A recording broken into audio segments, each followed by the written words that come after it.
A second traditional practice of Lent is fasting. We often give up something for Lent. You give up chocolate. I usually give up coffee. And we could ask ourselves the question, does God really care if I give up coffee or if you give up chocolate? I mean, what difference does it make to him?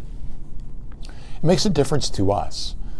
Because when we give up something, when we create on purpose kind of this little empty place in our life, what we're really saying to God is, God, I want more of you in my life. I want you to fill in those empty places. So whenever I'm tempted to grab a cup of coffee or to turn on the coffee maker, it reminds me of God.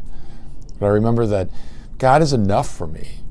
That I can live without a lot of things, but I can't live without God. And sometimes just kind of emptying out our life, moving away the clutter, stopping doing certain things that certainly are not sinful, but it just allows a greater space for God to live and to act within us.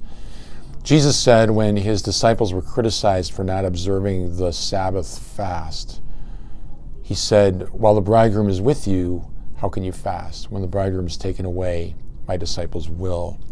So right there he said, fasting is kind of a spiritual expectation of the fullness of the kingdom of God.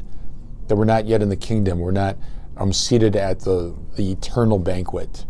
So our fasting reminds us that we are on a journey towards the kingdom and that we can never be fully satisfied in this life yet because we're not fully ourselves as God has called us into the new creation. So let fasting be part of your life.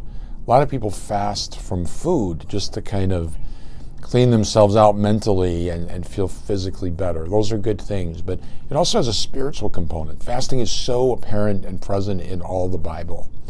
So in some form, embrace fasting this Lent. You'll be amazed at the difference it makes.